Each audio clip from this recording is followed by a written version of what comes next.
শেষ দিকে এসে ক্রেতা বিক্রেতা আর দর্শনার্থীদের পদচারণায় উৎসব মুখর হয়ে উঠছে ঢাকা আন্তর্জাতিক বাণিজ্য মেলা।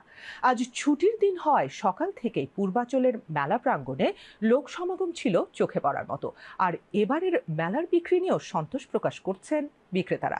রিপোর্টে আরো জানাচ্ছেন শফিউল্লাহ সুমন।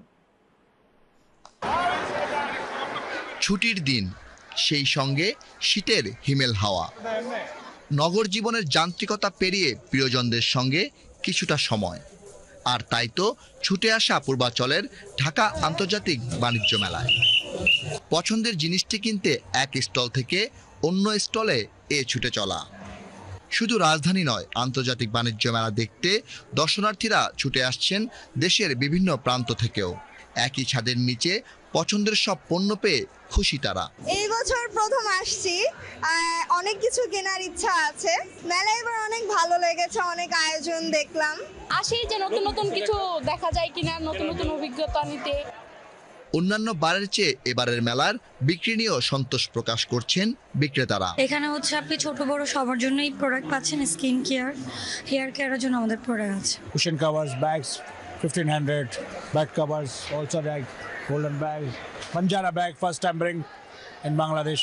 বেলা বাড়ার সঙ্গে সঙ্গে মেলার আইসক্রিমের স্টলগুলো মুখর হয়ে ওঠে আইসক্রিম প্রেমীদের। গত বছরের তুলনায় এই বছর অনেক ঠান্ডা পড়েছে, তো তারপরেও মোটামুটি অনেক মানুষই দেখা যাচ্ছে, অনেকেই আইসক্রিম নিতে আসতেছে। তবে এবারের মেলায় বিদেশি স্টল ও প্যাভিলিয়নের সংখ্যা কিছুটা কম দেখা যায়। শিশুদের জন্য মেলার বাড়তি পাওয়া সুপরিসর পরিবেশে গেম জোন, পরিবারের সবাইকে নিয়ে তাই তো মেলায় গেম জোনে দর্শনার্থীরা উপভোগ করছেন নানা রাইডস।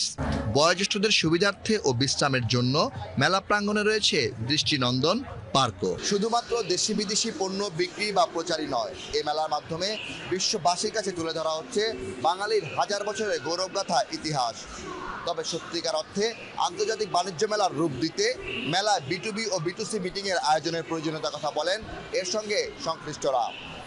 ঢাকা আন্তর্জাতিক বাণিজ্য মেলা থেকে শফিউল্লাহ সুমন, BTV নিউজ।